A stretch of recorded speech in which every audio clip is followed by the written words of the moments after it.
येनाक्षरसमां नाधिकं वा तपश्चरात् कृत्स्नं लोकस्मतां वाक्यकारं वरच्छं वाक्यकारं तस्मै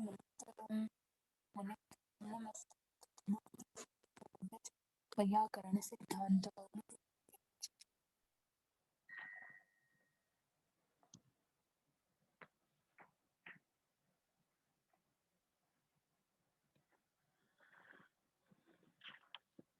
इदानीं नमस्वस्ति स्वाहा स्वधा अलम वषड्योगाच्च इति सूत्रस्य विवरणं चलति। तत्र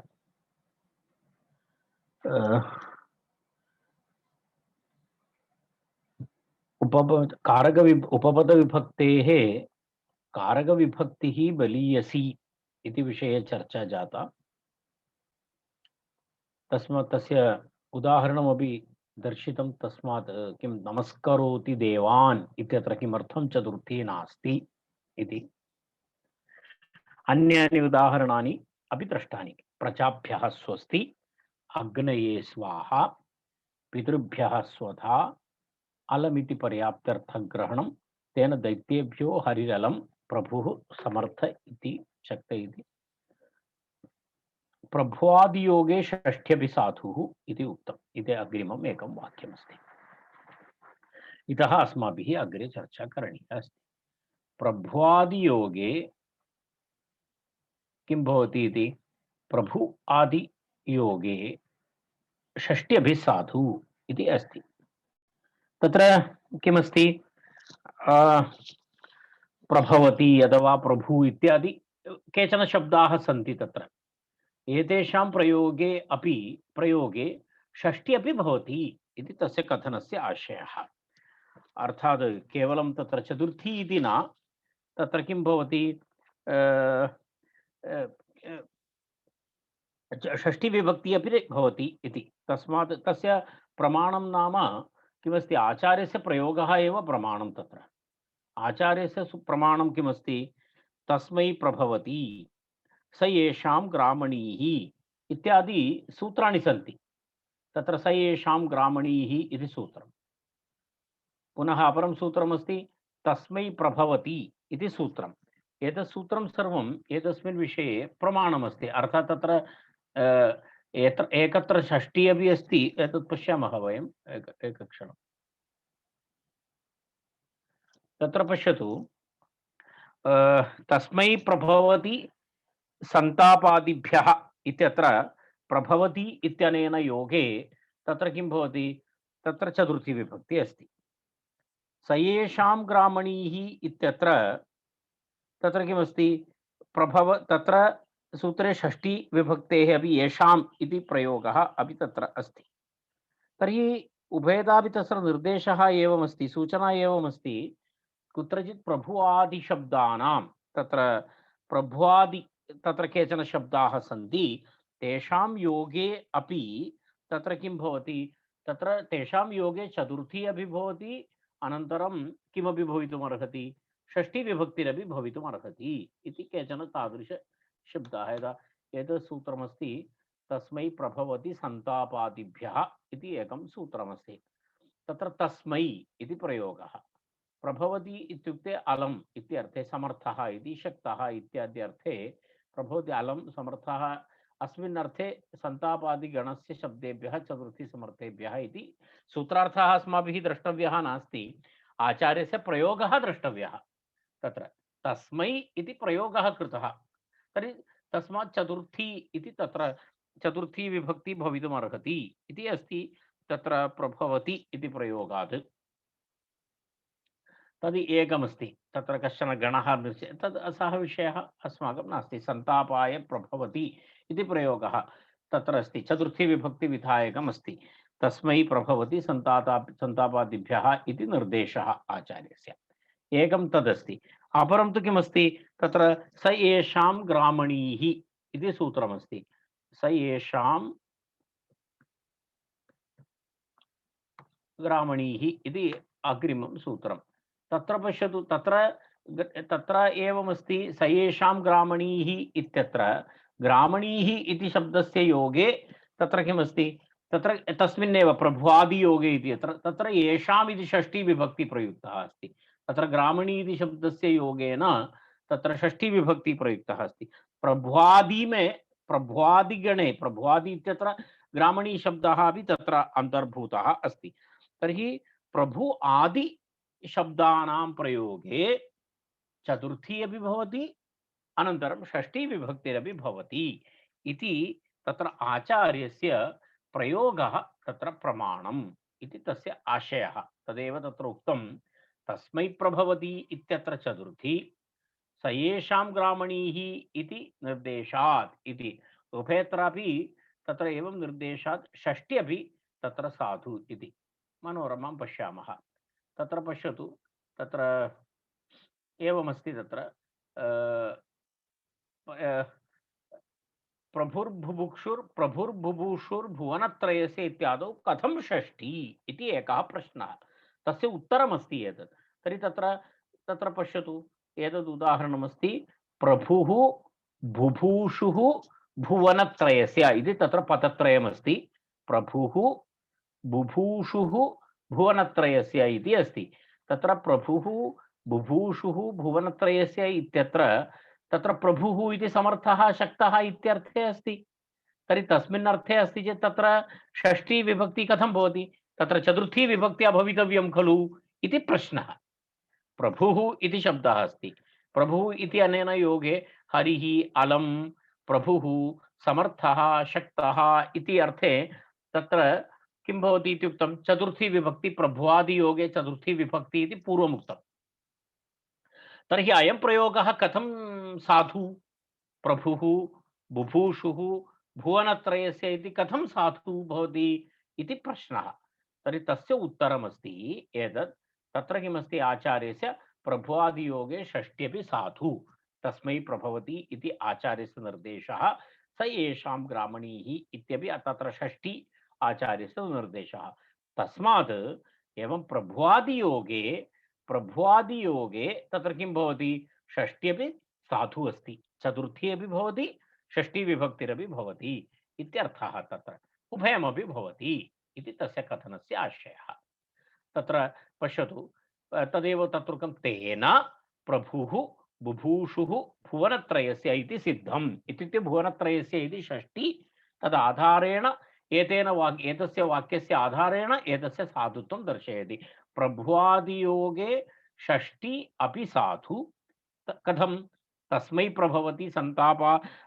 प्रभवति संतापादिभ्यः इति सूत्रनिर्देशः चतुर्थी निमित्तं स येषां ग्रामणीः इति प्रयोगः षष्ठी निमित्तम् एवं तत्र षष्ठी विभक्तिरपि साधु इति तस्य कथनस्य आशयः एवं तत्र षष्ठी विभक्तेः अपि साधुत्वं प्रतिपादितवान् अत्र आचार्यः एतावत् कृत्वा पुनः वयम् अग्रे गच्छामः अग्रिमं वाक्यमस्ति वषडिन्द्राय इति वयं जानीमः तत्पूर्वमेव उक्तं तत्र वषट् शब्दस्य योगे किं भवति वषट् शब्दस्य योगे चतुर्थी विभक्ति भवति इति हविर्दानविषये वषट् शब्दः तत्र कथं भवति हविर्दानाय यदा इन्द्रस्य नामोच्चारणं कृत्वा हविर्दानं करोति तस्मिन् समये यज्ञेषु प्रयुज्यमानः शब्दः वषट् इति वैदिकः शब्दः यज्ञदान हविर्दान संदर्भे उच्चार्यमाणः शब्दः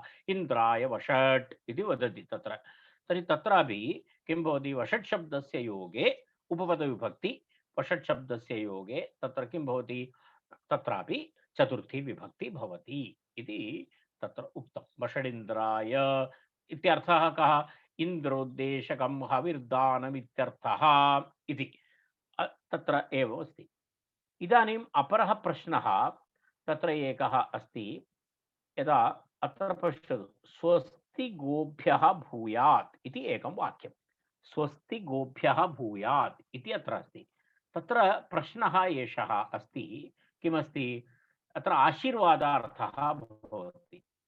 आशीर्वादार्थः भवति किमर्थं स्वस्ति गोभ्यो भूयात् इति आशीर्वाक्ये चतुर्थी एव भविष्यति तत्र चतुर्थी च आशिष्य आयुष्य इत्यादिना परत्वात् पक्षे षष्ठी प्रसंग इत्यतः तत्र किमस्ति तत्र एवं सूत्रमस्ति तत् सूत्रमपि एकवारं पश्यामः तत् सूत्रम् अग्रे अग्रे चतुर्थी च आशिष्य आयुष्य इति तत् एकं सूत्रम् अस्ति अहं दर्शयामि तेन सूत्रेण तत्र किं भवितुम् अर्हति इत्युक्ते यदा षष्ठी अपि भवितुम् अर्हति तत्र अस्मिन् सन्दर्भे स्वस्ति गोभ्यो भूयात् स्वस्ति शब्दस्य आशीर्वचनार्थः अस्ति चेत् षष्ठी च षष्ठी अपि भवितुम् अर्हति अहं दर्शयामि चतुर्थी एकवारम् एतत् सूत्रं पश्यतु एतत् सूत्रं षष्ठीप्रकरणे भवति चतुर्थी च तत्र आशिषि आयुष्य मद्र भद्र कुशल सुख अर्थहितैः इति आशीर्वादार्थे गम्यमाने आशीर्वचनार्थे गम्यमाने तत्र किं भवति गम्यमाने आयुष्य मद्र भद्र कुशल सुख अर्थहित एतैः योगे चतुर्थी विभक्तिः भवति चकारः विकल्पानुकर्षणार्थः तत्र किं भवति षष्ठी अपि भवति चतुर्थी अपि भवति वैकल्पिक षष्ठी अस्ति तत्र वैकल्पिक चतुर्थी अस्ति उभयमपि भवति देवदत्तस्य अर्थः देवदत्ताय अर्थः प्रयोजनं देवदत्ताय प्रयोजनं देवदत्तस्य इत्यादि इत्यादि प्रयोगः भवति तत्र चतुर्थी अपि भवति षष्ठी अपि भवति स्वस्ति गोभ्यो भूयात् इत्यत्र अत्र विशेषः तत्र षष्ठी नास्ति तत्र केवलं चतुर्थी एव प्रयोगः अस्ति ज्ञातं परन्तु एतस्य सूत्रस्य स्वस्ति गोभ्यो भूयात् इत्यत्र चतुर्थी चाशिष्य आयुष्य मद्र भद्र कुशल सुखार्थहितैः इति सूत्रेण षष्ठी अपि भवितुम् अर्हति अर्थात् एकस्मिन्नेव स्थाने किं किं भवितुम् अर्हति तत्र स्वस्ति नमस्वस्ति स्वाहा स्वधा अलं वषड्योगाच्च इति सूत्रेण तत्र चतुर्थी विभक्ति भवितुम् अर्हति चतुर्थी च आशीर्वादार्थः अस्ति स्वस्ति इत्यस्य आशीर्वाचनार्थे प्रयुक्ते तत्र चतुर्थी च आशिष्य आयुष्य मद्र भद्र कुशल सुख अर्थहितैः इति सूत्रेण तत्र किं भवितुम् अर्हति वैकल्पिकी षष्ठी षष्ठी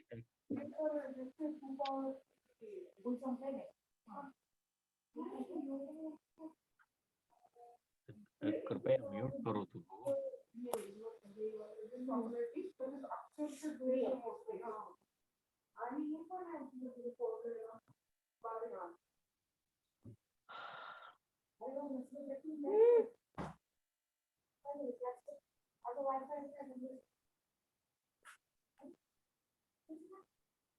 अस्मत् ध्वनिः आयाति कृपया म्यूट कुर्वन्तु कृपया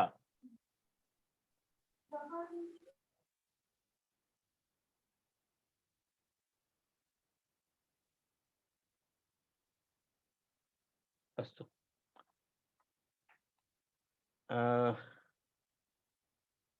मम एक निवेदनमस्ति भवतां पुरतः कृपया भवन्तः यदा क्लास् मध्ये आगच्छन्ति किञ्चित् सावधानम् आगच्छतु यदा सर्वगृहकार्यं कृत्वा कृत्वा मा आगच्छतु तत्र किञ्चित् ध्यानं ददातु म्यूट् अस्ति वा मम कैमरा ऑन अस्ति वा नास्ति वा इत्यादिकं किञ्चित् पश्यतु यदा कैमरा ऑन करोतु माइक ऑफ करोतु इति अहं सर्वदा वदामि परन्तु उल्टा कुर्वन्ति माइक ऑन कुर्वन्ति कैमरा ऑफ कुर्वन्ति भवन्तः कालस्य वैशिष्ट्यमेतत् कालस्य वैशिष्ट्यमेवमस्ति यद् वदति तस्य विपरीतमपि कुर्वन्ति अस्तु नाम डिस्टर्बेन्स् भवति चेत् मम लिङ्क् गच्छति पाठनस्य अस्तु रैट् इदानीं वयं पश्यामः तत्र किमस्ति तत्र उभयोः सूत्रयोः अपि प्रवृत्तिः भवति अर्थात् केषां केषाम् अत्र नमस्वस्ति स्वाहा स्वधा अलं वषड्योगाच्च इति सूत्रेण तत्र चतुर्थी विभक्तिरपि भवितुम् अर्हति स्वस्ति गोभ्यो भूयात् इत्यतः अनन्तरं चतुर्थी च आशिष्य आयुष्य मद्र भद्र सुख इति सूत्रेण तत्र किं भवितुम् अर्हति तत्र षष्ठी अपि भवितुम् अर्हति परन्तु प्रयोगः एकः एव अस्ति लोके स्वस्ति गोभ्यः भूयात् इति चतुर्थी एव भवति न तु षष्ठी प्रयोगः तत्र पश्यतु इदानीम् एकत्र एवं तुल्यबलविरोधः अर्थात् तत्र चतुर्थी अपि भवितुम् अर्हति षष्ठी अपि भवितुम् अर्हति तर्हि तत्र तुल्यबलविरोधे सति एवं नियमः अस्ति यदा अस्माकं विप्रतिषेधे परं कार्यमिति विप्रतिषेधे परं कार्यमिति वयं स्वीकुर्मः चेत् एतत् 2373 अस्ति एतत् सूत्रम्। एतत् सूत्रं 2373 अस्ति। अनन्तरम् एतत् सूत्रं कुत्र अस्ति? 2316 अस्ति, अर्थात् 16 अस्ति। तर्हि परसूत्रं नाम चतुर्थी च आशिष्य आयुष्ये इति भवति। तर्हि परसूत्रस्य प्रवृत्तिः अत्र भवितुमर्हति। विप्रतिषेधे परं कार्यं, तर्हि विप्रतिषेधे परं कार्यम् इति नियमानुसारं तत्र किं भवितुमर्हति? तत्र चतुर्थी च आशिष्य आयुष्ये इति सूत्रेण तत्र विकल्पषष्ठी अनन्तरं चतुर्थी इति द्वयमपि भवितुमर्हति इति कुत्रचित् तत्र काचित् समस्या अस्ति तत्र। अर्थात् किं भवेत् तत्र इति विषयः। अर्थात् उपपदविभक्तिद्वारा उपपदविभक्ति इति प्रथम तत्र नमस्वस्ति स्वाहा इति सूत्रेण तत्र किं भवति? एतद् भवति किं? चतुर्थी। द्वितीयं चतुर्थी च आशिष्य एतदपि एकया दृष्ट्या उपपदविभक्तिरेव भवति। यदि कारकविभक्तिः अस्ति चेत् वयं वक्तुं शक्नुमः उपपदविभक्तेः कारकविभक्तिर्बलीयसी इति। अत्र तदपि वक्तुं न शक्नुमः, अत्र तुल्यबलविरोधः। तर्हि तत्र कथं नियमः भवति? तत्र कस्य प्रवृत्तिः भवति इति विषयः अत्र अस्ति। स्वस्ति गोभ्यो भूयात् इत्यत्र इत्यादिषु इति चिन्तयतु। स्वस्ति इत्यत्र यत्र भवति तर्हि आचार्यः वदति तत्र चतुर्थिरेव भवति इति दर्शयितुं तत्र किमस्ति? सूत्रे अन्तिमः एषः चकारः। अत्र चकारग्रहणस्य अन्य कोऽपि लाभः नास्ति। अत्र सूत्रे चकारस्य ग्रहणं तदर्थमेव अस्ति। अत्र यदा चकारग्रहणेन चकारः पुनर्विधानार्थः इति उक्तं। चकारः पुनर्विधानार्थः। पश्यतु अत्र वाक्यं पश्यतु। अत्र चकारः पुनर्विधानार्थः। पुनर्विधानार्थः तेन आशीर्विवक्षायां परामपि चतुर्थी च आशिष्यायुषी इति षष्ठीं बाधित्वा चतुर्थी एव भवति इति अस्ति इति वदति। तत्र किमस्ति? यदा चतुर्थीं बाधित्वा तत्र चकारग्रहणेन चकारग्रहणबलेन तत्र किं भवितुमर्हति? तत्र चकारः पुनर्विधानार्थः इति। पुनर्विधानार्थः इत्युक्ते दृढतायै पुनः कृतः। अत्र दृढतां दर्शयति। अत्र चतुर्थी एव भवति इति दृढतां दर्शयति। तदेव चकारः पुनर्विधानार्थः इति।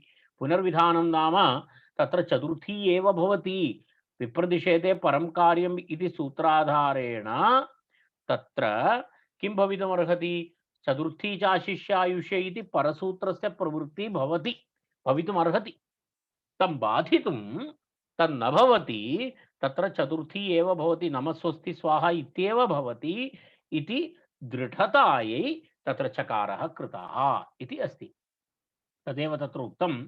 तत्र पश्यतु इदानीं मनोरमा तत्र ननु स्वस्ति गोभ्यो भूयात् इति आशीर्वाक्ये चतुर्थेव भविष्यति। तत्र चतुर्थी च आशिष्य आयुष्य इत्यादिना परत्वात् पक्षे षष्ठी प्रसंग इत्यत आह। पश्यतु चतुर्थी एव भविष्यति, परन्तु तत्र आशंका अस्ति, षष्ठी प्रसंगः अस्ति। तत्र चकारः पुनर्विधानार्थः इति। तत्र पुनर्विधान सामर्थ्येन इत्यर्थः। तत्र पुनर्विधान सामर्थ्येन दृढतया तत्र आचार्यः दृढं तत्र तद्दृढतां करोति इति कृत्वा तत्र किं भवति? तत्र केवलं किं भवति? चतुर्थी विभक्तिरेव भवति। तत्र किं न भवति? षष्ठी विकल्पः तु तत्र न भवति इति दर्शयितुं तत्र सूत्रे चकारग्रहणं कृतम् इति किञ्चित् चर्चाविषयः अत्र अस्ति। तर्हि एवं पश्यतु, चकारः पुनर्विधानार्थः तेन आशीर्विवक्षायां परामपि चतुर्थी च आशिष्यायुष्यम् इति सूत्रेण षष्ठीं बाधित्वा तत्र चतुर्थी एव भवति। वस्तुतः तत्र कथं भवति? चतुर्थी अपि भवति, षष्ठी अपि भवति। तत्र विप्रतिषेधे परं कार्यम् इति सूत्रेण चतुर्थी बाधा षष्ठी भवति अथवा विकल्पं भवति। तर्हि किं भवति? अत्र एतेन चकारग्रहणेन तां षष्ठीं बाधित्वा तत्र किं भवति? तत्र केवलं चतुर्थी एव भवति इति अवधारणाय चकारग्रहणम् इति। यदा एकैकस्य आचार्यस्य एकवर्णस्य प्रयोगे अपि तत्र महत्त्वमस्ति, प्रयोजनमस्ति। अन्यथा कैशुअल नास्ति तद्। भवतु चकारः तत्र कृतः इति तथा नास्ति। एकैकस्य वर्णस्य प्रयोगे अपि आचार्यस्य विशेषं किमपि उद्देश्यं स्यात्। तद्विना आचार्यः प्रयोगं न करोति इति अस्ति। तर्हि अत्र चकारस्य एतेन वाक्येन सह एतस्य सूत्रस्य विवरणं सम्पन्नं भवति। किं स्वस्त्वा स्वधा अलम वषड्योगाच्च एभिर्योगे चतुर्थी स्यात्। हरये नमः उपपद विभक्तेः कारक विभक्तिः बलीयसी। तस्य उदाहरण परिभाषायाः नमस्करोति देवान् इति। यदा भवन्तः परिभाषयन्तु शेखरादि ग्रन्थान् पठन्ति तत्र एतत् सर्वं भवन्तः पठितुं शक्नुवन्ति अग्रे। तत् पठनीयमेव। एतत् सर्वम् अग्रे पठनार्थं प्रेरणायै एषः वर्गः। अर्थात् एतत् सर्वम् अस्माभिः पठनीयमस्ति। प्रजाभ्यः स्वस्ति अग्नये स्वाहा पितृभ्यः स्वधा अलमिति पर्याप्त्यर्थग्रहणं तेन दैत्येभ्यो हरिरलं प्रभुः समर्थः शक्त इत्यादि प्रभ्वादि योगे षष्ट्यपि साधुः तस्मै प्रभवति स एषां ग्रामणीः इति निर्देशात् तेन प्रभुर्भुभूषुर्भुवनत्रयस्य इति सिद्धम् इति तावदेकः विषयः। वषडिन्द्राय तत्पूर्वोक्तविषयः। चकारः पुनर्विधानार्थः तेन आशीर्विवक्षायां परामपि चतुर्थी चाशिषि इति षष्ठीं बाधित्वा चतुर्थी एव भवति। स्वस्ति गोभ्यो भूयादिति। एतावदुक्त्वा एतं सूत्रं समाप्तम्। अग्रिमसूत्रं प्रति वयं गच्छामः। मन्यकर्मण्यनादरे विभाषा अप्राणिषु इति सूत्रम्। मन्यकर्मण्यनादरे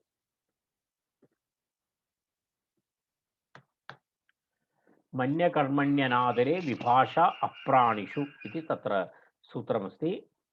मन्यकर्मण्यनादरे विभाषा प्राणिषु तत्र एवमस्ति। मन्यकर्मणि इति प्रयोगः अस्ति। मन्यकर्मण्यनादरे इति मन्यकर्मणि अनादरे इति पदद्वयं। विभाषा इति द्वितीयं पदं, तृतीयं पदम् अप्राणिषु इति चतुर्थं पदं। मन्यकर्मणि अनादरे विभाषा अप्राणिषु इति तत्र अस्ति। तत्र पश्यतु, मन्यकर्मणि इत्यस्य कः अर्थः? मन्यस्य कर्म मन्यकर्म तस्मिन् इति मन्यकर्मणि। मन्यकर्मणि तत्र मनुधातोः प्रयोगे यत् कर्म भवति तदेव मन्यकर्मणि इत्युच्यते। मन्यतेः कर्मणि मन्यकर्मणि, मन्यतेः कर्मणि मन्यकर्मणि अथवा मन्यस्य कर्मणि मनुधातोः इत्यर्थे तस्मिन् मन्यकर्मणि इति षष्ठी तत्पुरुषः अपि अस्ति। तत्र पश्यतु, इति एकः शब्दः। न आदरः अनादरः, न आदरः अनादरः तस्मिन् इति अनादरे इति शब्दः। अनादरे। पुनः तृतीयः शब्दः पुनः कः शब्दः अस्ति? विभाषा इति भवन्तः जानन्ति, तत्र पूर्वम् आगतमस्ति। अप्राणिषु इति शब्दः। न प्राणिनः अप्राणिनः, न प्राणिनः अप्राणिनः तेषु अप्राणिषु इति विग्रहवाक्यं। न प्राणिनः अप्राणिनः तेषु अप्राणिषु इति तत्र विग्रहवाक्यम् अस्ति। तर्हि मन्यकर्मणि इति सप्तम्यन्तम्, अनादरे इति सप्तम्यन्तं, विभाषा इति प्रथमा एकवचनम्, अप्राणिषु इति सप्तमी एकवचनम्। एवं तत्र अस्ति। चतुर्थी संप्रदाने इति सूत्रात् चतुर्थी इति अनुवर्तते। चतुर्थी संप्रदाने इति सूत्रात् चतुर्थी इति अत्र अनुवर्तते। एवं तत्र पदपरिचयः, अत्र कानि पदानि सन्ति तस्य परिचयः एवम् अस्ति। तर्हि तत्र पुनः वयम् अग्रे पश्यामः। तत्र सूत्रस्य विवरणं कृते गच्छामः। प्राणिवर्जे मन्यतेः कर्मणि चतुर्थी वा स्यात् तिरस्कारे इति तत्र सूत्रार्थः अस्ति। तत्र अप्राणिषु इति प्राणिवर्जिते। तत्र किञ्चित् एकम् उदाहरणेन वयं पश्यामः। तत्र किमस्ति? उदाहरणेन पश्यामः चेत् किञ्चित् सरलं भवति एतत्। अत्र पश्यतु।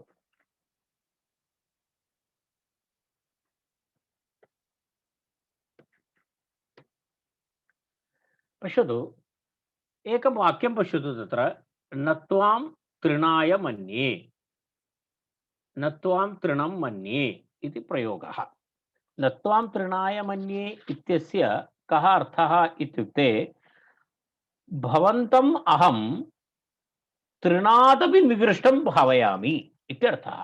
तत्र निन्दा अस्ति, अर्थः अत्र निन्दा अस्ति, निन्दार्थः गम्यमानः अस्ति। पश्यतु अत्र, पश्यतु, न एकं प्रति कमपि उद्दिश्य वदति एतं वाक्यं, न त्वां तृणम् इति देवदत्तम् उद्दिश्य वदति। हे देवदत्त, हे देवदत्त, त्वां तृणत्वेनापि न मन्ये, भवन्तम् अहं तृणमित्यपि न पश्यामि इत्युक्ते तत्र निन्दा अस्ति। तृणम् अपि, तृणमित्युक्ते तावद् न्यूनमूल्यम् इति अहं पश्यामि भवन्तम् इति अस्ति। अत्र वस्तुतः पश्यतु, द्वितीयां बाधित्वपक्षे चतुर्थी इति सूचितमस्ति। तत्र अत्र वस्तुतः कर्म अस्ति, मन्यतेः कर्म इति उक्तं। मन्यतेः कर्म इत्युक्ते किमस्ति? मन्यतेः कर्म इत्युक्ते न त्वां तृणं मन्ये इति अस्ति। तत्र मनुधातु अस्ति। पश्यतु, अत्र मनुधातु अस्ति। मनुधातोः अपि तत्र किञ्चित् वैशिष्ट्यमस्ति। तत्र उभयत्रापि मनुधातु अस्ति। एकक्षणं दर्शयामि।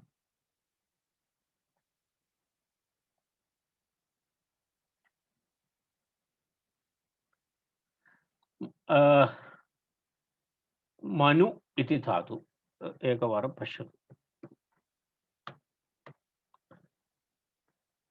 मनु धातु अस्ति। एतद् एवमस्ति। पश्यतु, अत्र एकमस्ति मनुधातु ज्ञाने इति दिवादिगणे अस्ति। अनन्तरं पुनः अपरधातु चुरादिगणे अस्ति। इतोपि अस्ति, एकक्षणं। मनु अवबोधने इति अस्ति खलु, एकमस्ति। मनुज्ञाने इति अस्ति, मनु अवबोधने इत्यपि अस्ति।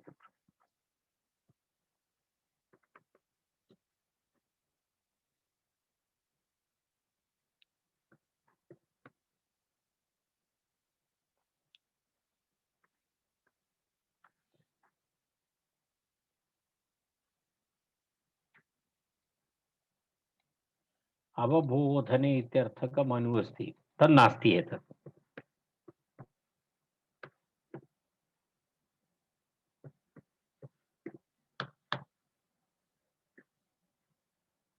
एतत् पश्यतु, अत्र तनादिगणे अपि किमस्ति? पश्यतु, एतत् धातु अस्ति, मनु धातु अस्ति। तत्र मनुते इति प्रयोगः भवति।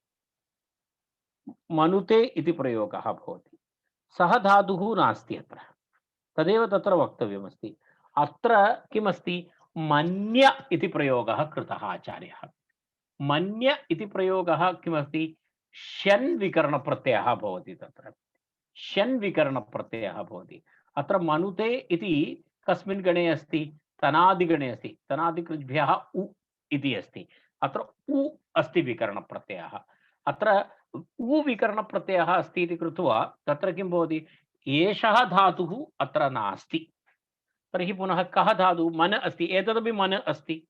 इदानीम् अपरापि मन अस्ति। तत् पश्यामः वयम्।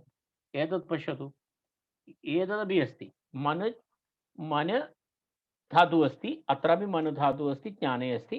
तत्र ज्ञानार्थके अस्ति, दिवादिगणे अस्ति। दिवादिगणस्य विकरणप्रत्ययः अस्ति ष्यन्।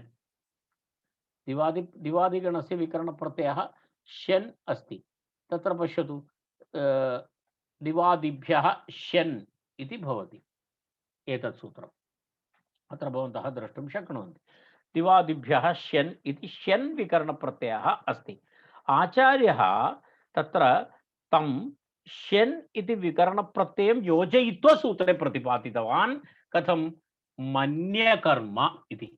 तत्र किम् अस्ति रूपमस्ति पश्यतु मन्यते इति रूपमस्ति। तर्हि आचार्यस्य प्रयोगः कथमस्ति मन्यकर्मणि मन्यकर्मणि इति प्रयोगः इत्युक्ते मनु धातोः कर्मणि इति अस्ति परन्तु मनु धातु द्वयमस्ति तत्र ज्ञाने इत्यर्थे मनु धातु तत्र तनादिगणे अपि अस्ति मनु धातु तत्र दिवादिगणे अपि अस्ति मन्यते तर्हि उभयोर्मध्ये कस्य स्वीकारः करणीयः इति प्रश्नः तर्हि आचार्यस्य प्रयोगः तत्र प्रमाणं किं मन्य इति आचार्यः ष्यन् प्रत्ययसहितः प्रयोगः कृतः आचार्येण तस्मात् अत्र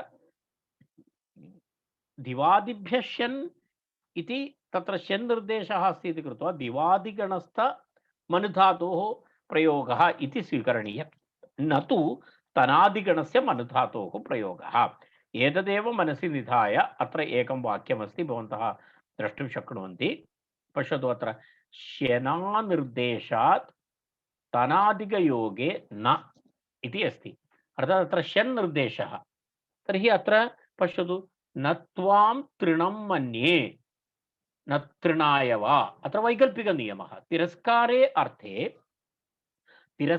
अर्थे प्राणिवर्जे अर्थात कमपि भवन्तं शुनाय मन्ये श्ववे मन्ये इत्यादि प्रयोगः भवति तादृशमपि अहं न गणयामि भवन्तं शुनकः इत्यपि अहं न पश्यामि इत्यादि कोपप्रभव कोपेन यत्किमपि प्रभवति प्रचलति तद् यत्किमपि प्रलपति तादृशवाक्यानि सन्ति एते सर्वे एतानि वाक्यानि न त्वां तृणां मन्ये तृणाय वा इत्यत्र भवन्तं तृणमित्यपि अहं न गणयामि इत्यर्थः तर्हि अत्र किमस्ति तत्र वाक्ये एवमस्ति तत्र मन्ये मन्ये इति तत्र एकं वाक्यं पूर्णम् एवं भवति न हे देवदत्ता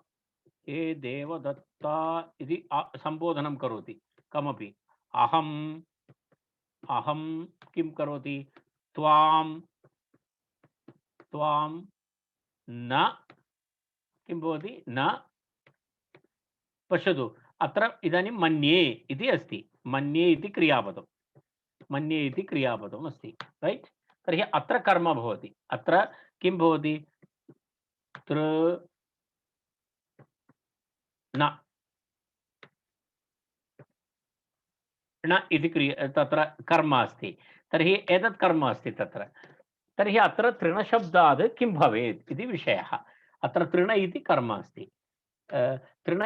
अस्ति तर्हि तत्र सूत्रे किमस्ति यत्र मन्ये मन्यतेः प्रयोगः अस्ति मन्यतेः प्रयोगे तस्य कर्मणि तत्र किं भवति मन्यतेः प्रयोगे कर्मणि किं भवति अनादरे अर्थे यदि भवति अर्थात् अत्र अनादरः अर्थः सूचितः भवति मन्य इत्यस्य क्रियापदस्य प्रयोगः भवति अनन्तरं प्राणिवर्जं प्राणिवाचकशब्दान् विहाय अन्यशब्दं तत्र निन्दार्थं स्वीकरोति निन्दां दर्शयति अनादरं दर्शयति तदर्थं प्राणिवाचकशब्द इतरशब्दान् यदि स्वीकरोति चेत् तत्र किं भवति इति तत्र विकल्पेन तत्र चतुर्थी विभक्ति भवति इति उक्तं विकल्पेन चतुर्थी विभक्ति भवति विकल्पेन चतुर्थी विभक्ति भवति चेत् कथं भवति तत्र तृणाय इति भवति पश्यतु विकल्पेन चतुर्थी विभक्ति भवति तृणाय मन्ये इति भवति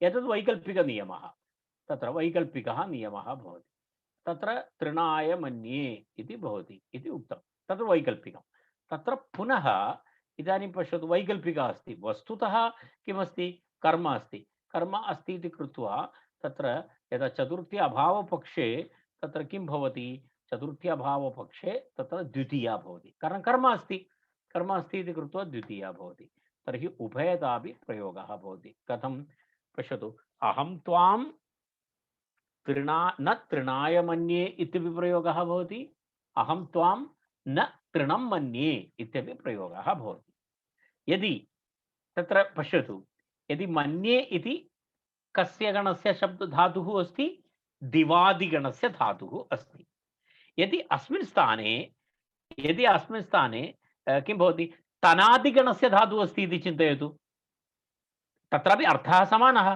तनादिगणस्य धातुः अस्ति चेत् मनुते इति तनादिगणस्य धातुः अस्ति चेत् किं भवति तत्र एवं चतुर्थी विभक्ति भवितुं न अर्हति। एतत् केवलं दिवादिगणस्य योगे एव भवति। तत्र किं भवति तत्र एवं भवति मन्वे इति भवति। मनुते इत्यस्य उत्तमपुरुषे एकवचनं मन्वे अहं त्वां न तृणं मन्वे इति भवति। यदि मनुते इति भवन्तः तनादिगणस्य स्वीकरोति चेत् दिवादिगणस्य स्वीकरोति दिवादिगणपठितशब्देभ्यः दिवादिगणे आगत मनु इति धातोः प्रयोगे तस्य कर्मणि किं भवति प्राणिवर्जे अर्थे प्राणिवर्जे अनादरे अर्थे तत्र किं भवति चतुर्थी अनन्तरं तत्र द्वितीया एतद्वयं भवति। तस्मादेवं त्रीणि उदाहरणानि भवन्ति। अत्र मन्ये दिवादि तत्र त्वां न तृणाय मन्ये इति चतुर्थी हे देवदत्त अहं त्वां न तृणं मन्ये इति द्वितीया हे देवदत्त अहं त्वां न तृणं मन्वे इति तत्र एवम् अस्ति। इदानीं भवन्तः वयम् इतः पश्यामः। तत्र एकं वार्तिकमपि अस्ति। तत्र वार्तिकम् एवमस्ति वार्तिककारः वदति तत्र अप्राणिषु इति न योजनीयम् इति वदति वार्तिककारस्य मतं। पूर्णप्राणिवर्ज इति न केषाञ्चन शब्दानां तत्र प्राणी अपि अस्ति अप्राणी अस्ति तान् विहाय अन्येषां शब्दानां प्रयोगे तत्र चतुर्थी विभक्ति अपि भवति इति वार्तिककारस्य मतमस्ति। तदपि एतेन सूत्रेण सह योजनीयमस्ति। तत्र पश्यतु अप्राणिषु इति अपनीय नौ काक अन्न अत्र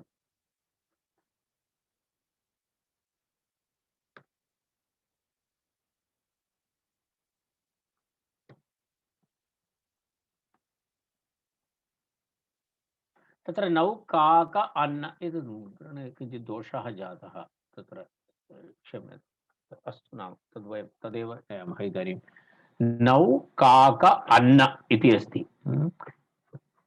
इति एवमस्ति।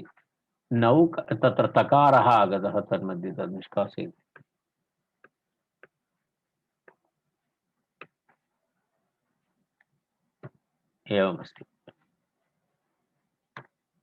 एवमस्ति नौ काक अन्न शुक शृगाल वर्जेष्विति अत्रापि अत्र मुद्रणदोषः जातः वर्जेष्विति इति अस्ति।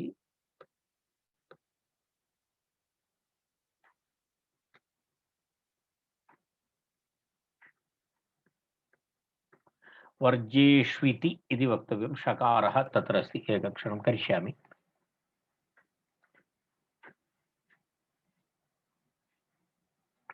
एवं भवति तत्र एवं भवति नौ काक अन्न शुक शृकाल वर्जेषु इति वाच्यम् इति वार्तिकमस्ति। तर्हि तत्र किमस्ति प्राणी अप्राणी इति न गणनीयम् इति वार्तिककारस्य मतं। प्राणी अप्राणी इति न गणनीयम् एतान् शब्दान् विहाय। कान् शब्दान् के नौ काक नावः इति नौ काकः अन्न शुक शृगाल इति पञ्चशब्दान् योजयित्वा अन्येषां येषां केषामपि शब्दानां प्रयोगः भवतु अनादरे अर्थे एवम् अनादरार्थकम् इति भवति निन्दार्थम् इति प्रयुज्यते तत्र सर्वत्र मन्यतेः कर्मणि तत्र किं भवति चतुर्थी भवति इति तत्र तच्च कर्म अनादरद्योतकं भवेत्। तत्कर्म नौः काकः अन्नं शुक शृगालो वा न भवेत् इति वस्तुतः सूत्रस्य एतेन सह वार्तिकेन सह मिलति चेत् एवम् अर्थः भवति। कथं पश्यतु एकवारं तत्र मन्यतेः अत्र इतः एवमस्ति। अत्र वयम् एवं कुर्मः अत्र एक फुल स्टॉप दद्मः तदा इदानीम् इतोपि स्पष्टता भवति। एवं भवति तत्र एतद् समाप्तं भवति। एतेन सह तत्र अनन्तरं पठतु। पश्यतु तत्र मन्यतेः कर्मणि विकल्पेन चतुर्थी भवति तच्च कर्म अनादरद्योतकं भवेत्। तत्कर्म किं किं न भवितुमर्हति नौ काक अन्नं शुकः शृगालो वा न भवेत् इति सूत्रवार्तिकयोः मिलित्वा तत्र तात्पर्यार्थः एवं मिलित्वा तात्पर्यार्थः भवति। तत्र किं किमस्ति पुनः एकवारं पश्यतु। तत्र अप्राणिषु इति अपनीय नौ काक अन्न अन्न अन्नं शुक शृगालः एतेषां शब्दानां प्रयोगं विहाय अन्य प्रयोग न भवेत् इति सूत्रवार्तिकयोः तात्पर्यार्थः इति। तर्हि तत्र पुनः तदुदाहरणं दत्तं, तस्य वाक्यं पश्यामः इदानीम्। एतावत्पर्यन्तं दृष्टम् अस्माभिः। न त्वां तृणाय मन्ये, अत्र युष्मशब्दार्थः तृणं च मन्यतेः कर्म, उभयमपि कर्म भवति। त्वामपि कर्म एव भवति, न त्वाम् इति त्वामपि कर्म एव भवति, तृणमपि कर्म एव भवति, मन्यतेः कर्म। अत्र अनादरद्योतकं कर्म किमस्ति? तृणमस्ति। अत्र अनादरद्योतकं कर्म तृणमस्ति। त्वाम् इति न, अनादरं येन शब्देन द्योतयति, तृणम् इति शब्देन योजयति। तस्मात् मन्यतेः अनादरद्योतकं कर्म तृणमेव। तस्मात् किं भवति? अतः तृणादेव चतुर्थी भवति, त्वाम् इत्यस्मात् न भवति, न तु युष्मशब्दात्। तृणसदृशोऽपि अथवा तृणसदृशोऽपि न, तृणादप्यधमः इत्यर्थः। तस्य वाक्यस्य अर्थः कः? तृणसदृशोऽपि न, तृणादपि अधमः इत्यर्थः। एवं न त्वां शुनं मन्ये इत्यत्र शुनकसदृशोऽपि न, शुनकादप्यधमः इति प्रयोगः। परन्तु तत्र तत्र शुनं मन्ये इत्यपि भवति, शुनकसदृशोऽपि न, शुनकादप्यधमः इति तत्र प्रयोगः भवति। एवं तत्र भिन्नभिन्नप्रयोगाः भवन्ति। तत्र अन्नं काकः अन्नं शुकः शृगालः वा न भवति इति तत्र एवम् अस्ति। तस्यापि प्रत्युदाहरणं तत्र दर्शितमस्ति, भवन्तः अत्र द्रष्टुं शक्नुवन्ति। पश्यतु। इदानीम् एतावत्पर्यन्तम् अस्माभिः चर्चितं प्राणिवर्जे मन्यतेः कर्मणि चतुर्थी स्यात् तिरस्कारे। न त्वां तृणं मन्ये तृणाय वा शनानिर्देशात् तनादिकयोगो न त्वां तृणं मन्वे। एतदपि मया विवृतम्, अहम् अत्र भवन्तं लिखित्वा दर्शितवान्, भवन्तः स्मरन्ति। पश्यतु। हे देवदत्त, अहं त्वां न तृणं मन्वे इति। तदनन्तरम् अप्राणिषु इति अपनीय नौ काक अन्न शुक शृगालवर्जेषु इति वाच्यम् एतदपि उक्तं। तर्हि तत्र ये शब्दाः नावः नौ अनन्तरं काक अन्न शुक शृगाल एतेषां शब्दानां यदि प्रयोगः भवति, अनादरः भवति चेत् तत्र चतुर्थी न भवति। तत्र तु केवलं किं भवति? तत्र तु न, तत्र केवलं किं भवति? किं भवति? तत्र द्वितीया एव भवति। तस्मात् पश्यतु, न त्वं शुने मन्ये इति प्रयोगः। अन्यथा केवलं सूत्रं स्वीकरोति तर्हि तत्र न भवति, कारणं तत्र सूत्रे किमस्ति? अप्राणिषु इति उक्तमस्ति, प्राणिवर्जे। परन्तु पश्यतु, अत्र न त्वां शुनं शुने मन्ये, अत्र चतुर्थी अस्ति। किमर्थं? वार्तिकस्य अर्थं स्वीकरोति। तत्र केवलं पञ्चशब्दानां प्रयोगे एव निषेधः अस्ति, अर्थात् तत्र चतुर्थी न भवति। अन्यत्र सर्वत्र चतुर्थी भवति। केषां शब्दानां प्रयोगे चतुर्थी न भवति? नौ काक अन्न शुक शृगाल, तान् विहाय प्राणिवाचकशब्दः वा भवतु अप्राणिवाचकशब्दः वा भवतु, तत्र चतुर्थी भवति, तत्र चतुर्थी भवति इत्यर्थः। तद् वार्तिकेन सह एतस्य सूत्रस्य अर्थः पठनीयः इति कथनस्य आशयः, इति तस्य कथनस्य आशयः। एवम् एतेन सह तत्र पश्यतु, न त्वां शुनं मन्ये शुने मन्ये इत्यत्र प्राणित्वेपि भवत्येव। तर्हि सूत्रे अप्राणिषु इति उक्तं, परन्तु वार्तिककारः अप्राणिषु इति पदम् अपनीय तत्र पञ्च शब्दाः तत्र स्वीकृताः। तत्र प्राणी अपि अस्ति, अप्राणी अपि अस्ति। तत्र केवलं प्राणी इति नास्ति, तत्र नौ इति अप्राणी अस्ति, काकप्राणी अस्ति, अन्नम् अप्राणी अस्ति, शुकप्राणी अस्ति, शृगालप्राणी अस्ति, एवमस्ति। तर्हि अप्राणिषु इति शब्दस्य तत्र परिष्कारः कृतः आचार्य आचार्येण तत्र परिष्कारः कृतः इति तत्र वार्तिककारेण तत्र एवमस्ति। तर्हि एतावदस्ति तस्य विवरणमस्ति। एतावदुक्त्वा इदानीम् इदं सूत्रम् अत्र सम्पन्नं भवति। तदनन्तरं पुनः अग्रिमसूत्रं प्रति वयं गच्छामः। अग्रिमसूत्रमस्ति गत्यर्थकर्मणि द्वितीया चतुर्थ्यौ चेष्टायाम् अनध्वनि इति अग्रिमं सूत्रम्। किमस्ति? गत्यर्थकर्मणि द्वितीया चतुर्थ्यौ चेष्टायाम् अनध्वनि इति अस्ति।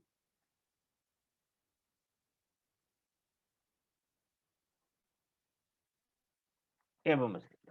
पश्यतु, अत्र उदाहरणेन सह वयम् आरम्भं कुर्मः, तदनन्तरं पुनः तत्र सूत्रं प्रति गच्छामः। पश्यतु, बालः ग्रामाय गच्छति। बालः ग्रामं गच्छति इति तु अस्ति एव, तत्र तु किमपि नास्ति, तत्तु प्रसिद्धमस्ति बालः। परन्तु बालः ग्रामाय गच्छति इत्यपि प्रयोगः अस्ति। तस्य नियमः कः?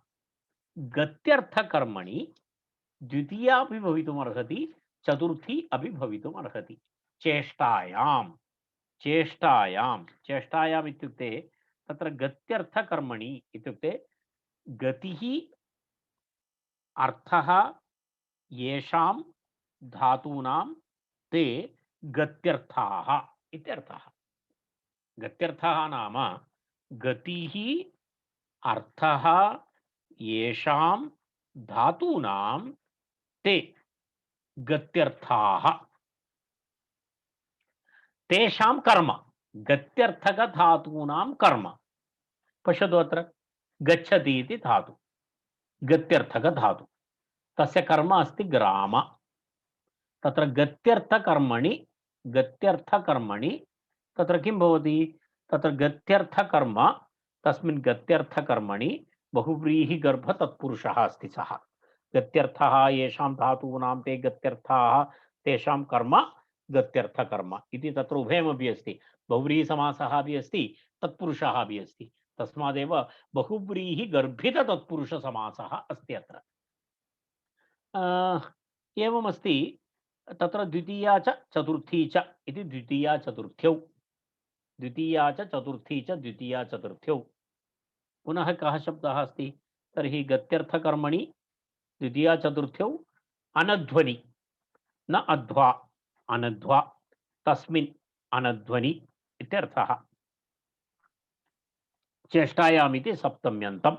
चेष्टायाम् इत्युक्ते शरीरव्यापारः। चेष्टा नाम शरीरव्यापारः। चेष्टायाम् इत्युक्ते शरीरव्यापारे सति गमनं गति द्विधा भवितुम् अर्हति। एकं तु शरीरेण गमनम्, अपरं तु मनसा गमनं। यदा कदाचित् भवन्तः एतत् जानन्ति, मध्ये इदानीं वर्गकाले एतत् सर्वम् उद्घाट्य उपविष्टाः, परन्तु यदा मम पाठनं यदा बोर् भवति तदा भवन्तः मनसा अन्यत्र गच्छन्ति। केचन दिल्ली गत्वा आगच्छन्ति, केचन कन्याकुमारी प्रवासं कृत्वा आगच्छन्ति, केचन आपणं गत्वा किं किं स्वीकरणीयमिति चिन्तयन्ति, तद् मनसा गच्छति। शरीरेण तु भवन्तः यन्त्रस्य पुरतः एव अस्ति। कस्य यन्त्रस्य? एतद् दूरवाणी वा अथवा कम्प्यूटर् वा कस्य पुरतः अस्ति, परन्तु मनसा भवन्तः सर्वत्र गत्वा आगच्छन्ति, अमेरिका पर्यन्तं गत्वा आगच्छन्ति, तद् मनसा व्रजति। गति अर्थः अस्ति तत्रापि, मनसा व्रजति इत्यत्रापि गति तु अस्ति एव, परन्तु तत्र किं नास्ति? तत्र चेष्टा नास्ति। चेष्टा नास्ति। चेष्टा नास्ति इत्युक्ते शरीर अवयवानां किं नास्ति? व्यापारः नास्ति। तर्हि यत्र गत्यर्थकधातोः प्रयोगः भवति तत्र शरीरव्यापारेण सह, तत्र शरीरव्यापारः अपि भवति, उभयमपि यत्र भवति। शरीरव्यापारः अपि भवति, तेन सह किं भवति? गत्यर्थकधातोः प्रयोगः अपि भवति चेत् तस्य यः कर्म भवति तस्य कर्मणः किं भवति? द्वितीया विभक्तिरपि भवितुमर्हति, चतुर्थी विभक्तिरपि भवितुमर्हति इति। परन्तु तत्र मार्गवाचक अनध्वनि, अनध्वनि इत्युक्ते तत्र कः अर्थः? मार्गवाची शब्दं त्यक्त्वा, तस्य प्रत्युदाहरणं दर्शयामि। मार्गवाची शब्दं त्यक्त्वा, तत्र यदा यदा तत्र कर्म मार्गवाचकः शब्दः अस्ति चेत् तत्र न भवति। यदा बालः मार्गं गच्छति इत्येव भवति, मार्गाय गच्छति इति प्रयोगः न भवति, मार्गाय गच्छति इति प्रयोगः न भवति इति तदेव तत्र एक व्यावृत्तिः अस्ति, अनध्वनि इति व्यावृत्तिः अस्ति। पश्यतु, अध्वभिन्ने गत्यर्थानां कर्मणि किं भवति? अध्वभिन्ने गत्यर्थानां कर्मणि एते स्तः, अर्थात् द्वितीया चतुर्थ्यौ स्तः चेष्टायाम् इति तत्र सूत्रस्य अर्थः। एवं सूत्रस्य अर्थः, गत्यर्थकधातूनां प्रयोगे कर्मणि तत्र किं भवति? चतुर्थी भवति, द्वितीया अपि, द्वितीया अपि, द्वितीया अपि भवति इत्यर्थः। तत्र किमस्ति? शरीरस्पन्दरूपगमनक्रियायां गम्यमानायाम् इति नियमः। अर्थात् यत्र शरीरस्पन्दरूपक्रिया भवति, शरीरस्पन्दरूपायां क्रियायाम् इत्येव तत्र नियमः, अन्यथा न भवति। किन्तु गन्त्रा अधिष्ठितः मार्गः तत्र यदि कर्म भवति तदा तु चतुर्थी न भवति इति तात्पर्यं। तदेव अनध्वनि, अनध्वनि इत्यस्य विवरणम् अस्ति। तत् अनध्वनि इत्यस्य विवरणम् अस्ति किं? गन्त्रा अधिष्ठितः मार्गः, अधिष्ठितः मार्गः यदि कर्म भवति ततः चतुर्थी न भवति, द्वितीयायाः अपि अनेनैव विधानात् प्रवर्तते, तदा वाक्यं ग्रामं गच्छति इत्यपि भवति। अर्थात् उभयता भवति, ग्रामं गच्छति इत्यपि प्रयोगः अस्ति, ग्रामाय गच्छति इत्यपि प्रयोगः अस्ति। पश्यतु, इदं विज्ञेयं, तत्र किञ्चित् भवति, तत्र एतदेव तत्र इदानीं सूत्रे अस्ति खलु, तत्र चेष्टायां किम् इति अस्ति, अन्य सर्वम् उक्तम्। अध्वभिन्ने गत्यर्थानां कर्मण्येते स्तः चेष्टायाम् इति विवृतं, ग्रामं ग्रामाय वा गच्छति इत्यपि उक्तं। तत्र बालः ग्रामाय गच्छति इति पूर्णं वाक्यं दर्शितं, परन्तु तत्र चेष्टायाम् इति नियमः, तस्य किमस्ति इत्युक्ते तस्य विषये किञ्चित् पश्यतु। यदा उदाहरणं, भक्तः भक्तः मनसा हरिं व्रजति, भक्तः मनसा हरिं व्रजति, तत्र किमस्ति? तत्र चेष्टा नास्ति। अस्मिन् वाक्ये पश्यतु, व्रजति इति गत्यर्थकक्रिया अस्ति, व्रजति इति गत्यर्थकक्रिया अस्ति, परन्तु भक्तः कथं व्रजति? मनसा, मनसा व्रजति, मनसा व्रजति इत्यत्र किं नास्ति? शरीरचेष्टा नास्ति, शरीरचेष्टा नास्ति इति कृत्वा तत्र यत् कर्म भवति हरि, तत्र कर्मणः तत्र किं नास्ति? चतुर्थी विभक्ति न भवति, तत्र केवलं द्वितीया विभक्ति भवति, चेष्टा अस्ति इति कृत्वा, चेष्टा नास्ति इति कृत्वा, क्षम्यतां, चेष्टा नास्ति इति कृत्वा, शरीर अवयव व्यापारः नास्ति इति कृत्वा। एवं भक्तः मनसा हरिं व्रजति इति चतुर्थी न भवति। किमर्थं? भक्तः हरिं मनसा प्राप्नोति इति वाक्यस्य अस्य अर्थः। अत्र यद्यपि गमनार्थः अस्ति, अत्र यद्यपि गमनार्थः अस्ति, तथापि किं न भवति?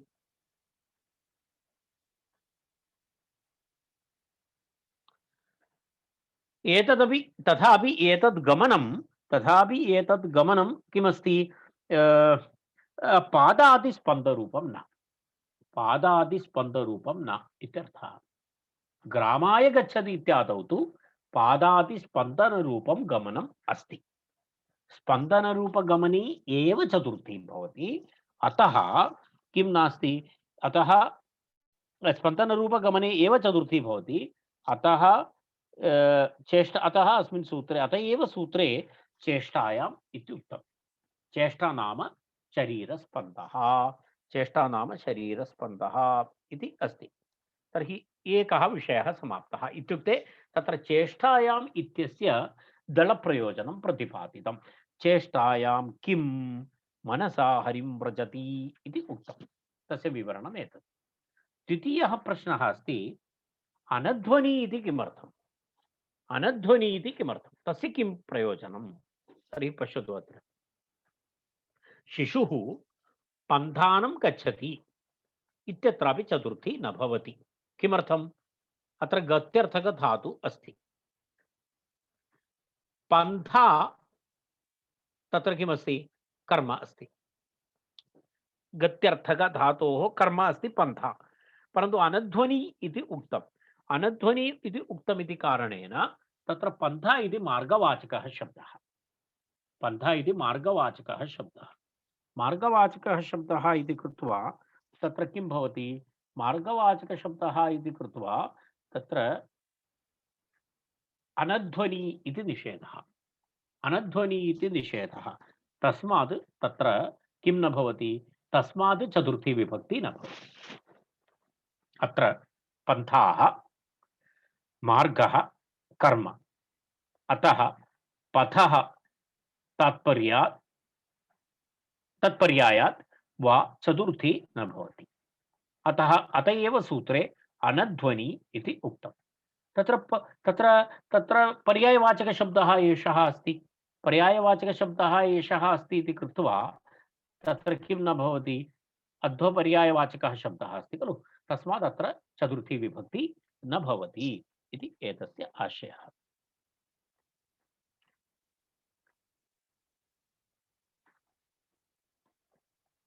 इति एतस्य आशयः। इदानीं वयं एतावत्पर्यन्तम् अस्ति। इदानीं पश्यतु, अत्र वयम् एकवारं सूत्रं पठामः। पश्यतु, गत्यर्थकर्मणि द्वितीया चतुर्थ्यौ चेष्टायाम् अनध्वनि इति सूत्रम्। अध्वभिन्ने गत्यर्थानां कर्मणि एते स्तः चेष्टायाम्। एते इत्युक्ते एषा एते द्वे विभक्त्यौ तत्र द्वितीया चतुर्थ्यौ ग्रामं ग्रामाय वा गच्छति, चेष्टायां किं मनसा हरिं व्रजति, अनध्वनि इति किं पन्थानं गच्छति। विवरणं कृतं मया। गन्त्रा अधिष्ठिते अध्वन्येव अयं निषेधः। यदा तु उत्पथान् पन्था एव आक्रमितुमिष्यते तदा चतुर्थी भवत्येव। तत्र एकम् इतोपि अस्ति। तत्र एवमस्ति, यदा कोऽपि उत्पथः अस्ति, मेन् लघुमार्गः अस्ति, अनन्तरं गल्ली इत्यादिकं वयं वदामः खलु, लघुमार्गः। तस्मात् यदा क्रास् रोड् इति उत्पथ इत्युक्ते क्रास् रोड् इत्यर्थः। तस्मात् मुख्यमार्गं प्रति यदि आगच्छति तर्हि तत्र तु भवत्येव इति उक्तं। गन्त्रा अधिष्ठिते अध्वन्येव अयं निषेधः। यत्र गन्ता तिष्ठति तस्मात् मार्गात् तस्य मार्गस्यैव निषेधः अस्ति, अन्यथा तु नास्ति। यदा उत्पथात् एक क्रास् रोड् मध्ये तिष्ठति, तस्मात् सः कुत्र आगच्छति? सः मुख्यमार्गं प्रति प्रविशति, गच्छति, तर्हि तत्र तु भवति। पश्यतु, उत्पथेन पथे गच्छति, अर्थात् उत्पथेन इति तृतीया, अर्थात् क्रास् रोड् द्वारा पथे गच्छति, तत्र चतुर्थी अस्ति। पन्थानं गच्छति इत्यपि भवति, उभयमपि भवति। तत्र तु चतुर्थी भवत्येव। अर्थात् तत्र किमस्ति? गन्ता कुत्र अस्ति इदानीम्? उत्पथि। कुत्र गच्छति? पन्थानं। तर्हि तत्र पन्थाने नास्ति इदानीं सः पथि नास्ति इदानीं सः तु अन्यत्र तिष्ठति। ततः क्रास् रोड्तः मुख्यमार्गं प्रति गच्छति सः। तर्हि यत्र तिष्ठति तस्य न भवति, यत्र गच्छति तस्य तु भवति। तदेव तत्र पश्यतु, गन्त्राधिष्ठिते, गन्त्रा आक्रान्ते अध्वन्येव अनध्वनि इति निषेधः, इत्ययं निषेधः। यत्र पन्थानं गच्छति, पन्थानं प्राप्नोति इत्यर्थः। अत्र पश्यतु, उत्पथादिति अमार्गाद् इत्यर्थः, लेब्लोपे पञ्चमी।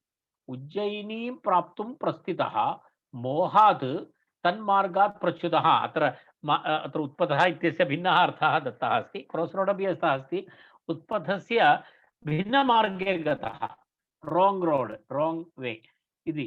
उज्जयिनीं प्राप्तुं प्रस्थितः मोहात् तन्मार्गात् प्रच्युतः मार्गान्तरं प्रविष्टः तं परित्यज्य पुनरुज्जयिनी मार्गः आक्रमितुमिष्यते, तदा अनध्वनि इति निषेधाभावात् चतुर्थ्यपि भवत्येव इत्यर्थः।